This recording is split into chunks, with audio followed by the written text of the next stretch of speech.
Hey guys, it's Erica Galinas with the Mike McCady Group at Century 21 affiliated here for our weekly Ask the Agent segment.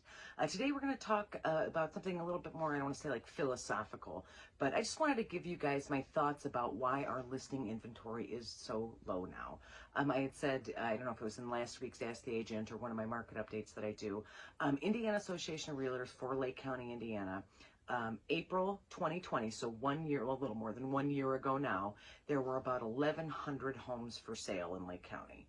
In April of 2021, there were about 350 homes for sale in Lake County. So that is obviously more, it's a tremendous difference, and it's leading to this listing inventory, crisis that everybody's talking about. It's leading to these tremendous bidding wars on these properties because there just aren't any for sale. It's leading to, crazy price increases. It's leading to, people not having home inspections and people, doing a lot of different things to try to get into a house when there just aren't enough houses to sell. I keep, I read, I don't read the Wall Street Journal, but I read articles all the time about the housing market and pay attention to the news about new housing starts and all those kinds of things that, you run across on network news or in the newspaper or something like that. I don't know that the problem so much is these specific numbers and specific, ideas that we can point to and say, well, this is obviously what it is. We just have to wait for XYZ.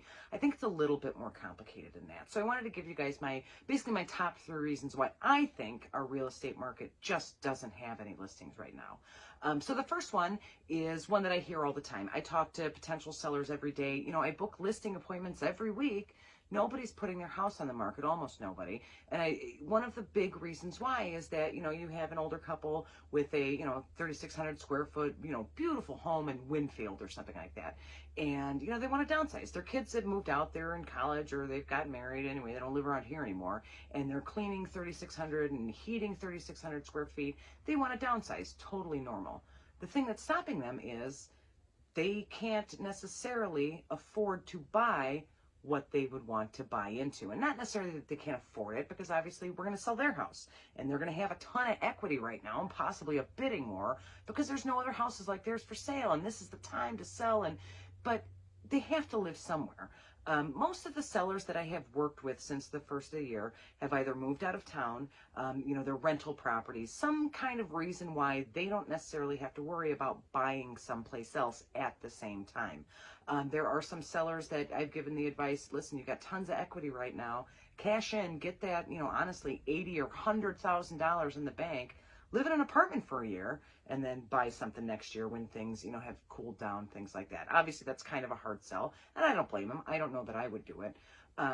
But the biggest problem for these sellers, they're like, yeah, I'm ready to sell today, but the place I want to move into, it's newer. It's smaller, but it's got, it's more energy efficient, or it's got a, a basement or something like that they want. And it is also $50,000, $80,000, $100,000 more expensive than it would be in a normal market. So the number one reason why I hear from sellers that they don't necessarily want to move right now is that they don't want to spend all that money to buy something that, they know is more than likely going to drop in value, within the next 12 or 24 months. The second one that I see is, again, it's more of a general thing, is that, you have your normal housing market patterns. You have people starting out in starter homes, and then they have a couple kids, and then they buy a bigger house, and then maybe they, want an even bigger house. So now they're at the 3,600, brick, tri-level level or whatever it is. And then, their kids grow and go to college or whatever happens, and now they want to downsize. So there's this kind of normal housing cycle that you see in this area. For whatever reason, that housing cycle has been disrupted. And it has to do with, a lot of different things. One big one is that it's been probably about 20 years in this area that builders have even bothered to build any quote unquote starter homes. So we are running across, an average buyer doesn't have $1 million. They don't want to take out, and have a $2,400 a month mortgage payment. So there's kind of nothing for them to buy in a lot of ways because, again, builders aren't building starter homes anymore. They have their numbers. I don't necessarily blame them. You know, if they can make $80,000 versus $50,000, I don't see, you know, any reason why to, you know, tell them not to do that. But what that has left us with is a lot of buyers that aren't able to enter the market because everything is expensive anyway. Not just because of our lumber shortage and because of our inventory shortage, but because there just are no starter homes for sale anymore. You know, we built a ton of them. Some of them are kind of cruddy and falling down, and some of them, you know, have had additions on them, or a neighborhood has changed or something like that. We don't have any starter homes for these first-time home buyers to move into. So then that leads to step 2, which is medium, and we'll call them medium and large size homes. So, you know, people who would be looking to downsize. Again, their kids have gone off to college, or they're sick of taking care of the yard, or whatever it is. A lot of those people now have, these first-time home buyers are now living in these medium and large houses with their parents. So the parents can't necessarily downsize, even though they want to, because where are they going to put their kids? I get it. I wouldn't kick my kids out on the street. Rents are so expensive now that that's almost prohibitive as well. So these buyers have to live with their parents for much longer than they normally would in order to save money to buy in at the medium level, because there's no level 1 really anymore. So we have these buyers at the medium and large level that can't downsize. None of those homes are hitting the market. And again, you have, you know, things like maybe an older couple that would be wanting to downsize is now homeschooling their, you know, their son or daughter's daughter. So they don't want to give up the extra space because they have a, you know, a little schoolroom set up, or they have a playroom set up or something like that. So we have this kind of, again, it's, you know, normally goes like this in terms of square footage and price. Now we're missing this part. We're not selling this part. So it's all crazy now. So we have some buyers that are in great position buying directly into the medium and large family. We have people in the medium large that are, you know, trying to find a starter home or trying to downsize. It's this whole cycle has been disrupted. And again, it's not just what's been going on over the past year. It has been I would say, a growing problem, mostly having to do with the fact that builders aren't building anything under, you know, 2,200 square feet anymore. There are no starter homes. So buyers have to wait longer. They need to, sorry about that, they need to live with their parents until, you know, it's time to go, or have roommates. We have those kinds of situations. And rents are so high, you know, it's disrupting this whole normal housing cycle. So we are missing inventory on both step 1, and we're missing inventory on steps 2 and 3, to go back to 1. The third one, and this one has no data to back it up. It doesn't really have any, you know, studies I can point to or something like that. Probably will eventually. But this is just what I'm hearing from sellers of all kinds. People who are starting small, want to move medium, large, wanting to move down, the whole cycle. Everybody's just kind of, I don't want to say freaked out, because most people aren't freaked out anymore. Everybody's just a little tired and anxious right now. You know, I won't get into any of the, you know, God forbid, any political things about COVID-19 or anything like that. But regardless of how you felt about it or how it affected your life, it has messed everybody up for right now. You know, we're starting to come out of it a little bit. There's been some changes, and actually some very good news.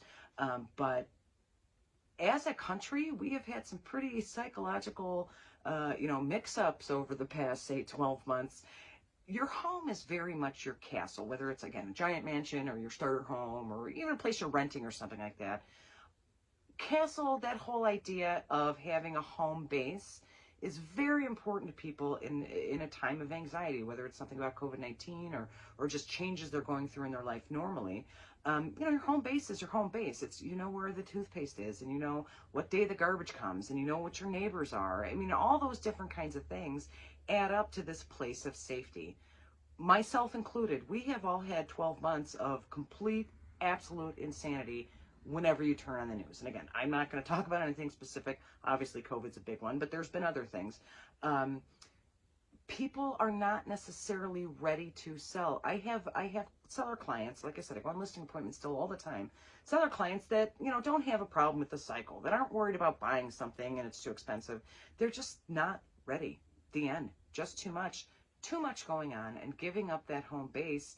And it's a big deal. I mean, you have the regular practical stuff. Oh, I got to hire a mover, and I got to figure out what to do with, you know, mom's old china set, and I got to figure out, you know, where do I want to move? Is this going to be close enough to my daughter's house or, you know, to my work? And what about traffic? And they're, you know, new versus old. Like, all this stuff that comes along with just moving, which is inherently stressful. Nobody really wants to deal with it right now.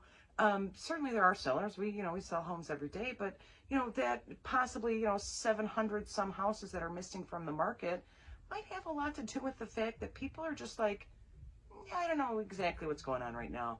I'm going to wait. Um, like I said, when I talk to my sellers, because I have ones that I've been talking to for a while and ones that I just talked to for the first time today, when I am talking to them, the message that I'm getting, not necessarily in specific wording, but the message I'm getting from these sellers is, yeah, we want to move, yeah, but not right now. It's just too much, and that's fine. I don't know that anybody is not going to judge somebody. Well, you said you're ready to move, and this is all BS anyway. Who cares? Again, whatever topic we're talking about. No, not with your house. It's completely different with your house. This is the place where you are comfortable. This is the place where you are safe. So most sellers aren't ready to make any moves because there's just tremendous uncertainty. Again, things are getting better. We're getting a lot of good news. People are getting back to work, all those kinds of things. So we're slowly coming out of it, but it's still basically uncertainty. Even if you know exactly where you're going to be every day, exactly what you're going to do every day, this whole climate, it's just this mental climate in America for the past 12 months has kind of broken people a little bit. Again, myself included, no judgment, but I think that is the reality. So I'll put on, I'll get out my crystal ball and just tell you, I'm basing this on strictly my gut from talking to people and what I think. I've been doing this for a while, so I have some insight, but I'm certainly not, an actual psychic. I think it's going to take about 12 months for us to come out of this listing crisis. Again, we'll call it a crisis because honestly, at this point, it kind of is. Again, we're getting lots of good news on lots of different places. Economic, stuff with COVID, political stuff seems to be calming down a little bit. So all of the pieces are coming back to add up to quote unquote normal life. I mean, everything's always kind of screwed up all the time anyway for everybody, but you learn to deal with a certain amount of background noise. And I think it's going to take about 12 months for everything that's happened to kind of fade away into background noise, at least enough that people will be comfortable making, what is truly mentally a big move of selling your house. Again, based on my gut, I think that we will continue to see inventory problems, through the summer. Obviously, spring and summer is our big selling season. I've actually done a lot of work in like October, November too with Sheens Unusual, but for better and worse, we have a lot in October, November. It's going to kind of be slow. We're going to be a little better in spring and summer and into the fall, but not anywhere near the 1,100 that we were, that difference from year to year. But I think that depending on, barring, again, some extreme catastrophe or another giant stupid problem or whatever, I think that next spring, when we would normally see the spring market pop up. So basically, people waiting for the school year to end, at the end of April, beginning of May, depending on weather and stuff like that, I think we will start to see the housing market return to quote unquote normal. I think there'll still be a shortage because there's a number of people with like economic problems and other things that they would have normally had but have now been exacerbated by, this past year. But I think it'll be about a year until we see housing inventory come back to the point where we are not looking at 27 offers on a single house and people lined up around the block to get in for a showing and these kinds of list, prices, sales prices that are $30, $40, $50,000 higher than the list price. I think it's probably going to be about a year. So if you're looking to buy right now, maybe sign a lease for another 12 months and see what it is. Or, maybe, give it another 30 days. Things may change quickly. This is again, it's been a very interesting time, so it's entirely possible I'm wrong. And in 2 weeks, we're going to be on the road to recovery. But if you do have questions, whether in terms of whether it's, smarter to wait for now or, what kind of options you even have in your different price ranges and things like that. If you're a seller, you recognize some of this in what I'm talking about and you are ready to move, but you're looking for something not expensive to buy, or you do have these kind of uncertainties, there are some other solutions. So if you are ready to sell, but there's just weirdness going on, give me a call, text me anytime, 219-765-2062. You can also email me at hsbyerica@gmail.com. Like and subscribe, if you have, a seller that's thinking about it or buyers who's frustrated because they can't get in anything, go ahead and share this video with them. And obviously then if they have any questions, let me know. They can contact me here. They can leave a comment down below or anything like that. I will see you next Tuesday for a market update on Dyer. I remembered, I didn't have to check, so good for me. So we'll see a market update on Dyer. We'll see if these, continued inventory problems, continue to happen. I bet the answer is yes, but maybe not. We'll see. Maybe the recovery's already started and I'm just not aware of it. But again, if you have any questions, even just general questions, if you are looking 12 months down the road, hit me up now. I'm happy to help. I can keep you updated on the markets, over the next 12 months, answer your questions, until you're ready to either buy or sell. Certainly no pressure from me. I always want to make sure you have the information you need to make a good decision. So I will see you guys next Tuesday. It is Memorial Day weekend. Hopefully everybody has a wonderful weekend, and I'll see you soon. Thanks.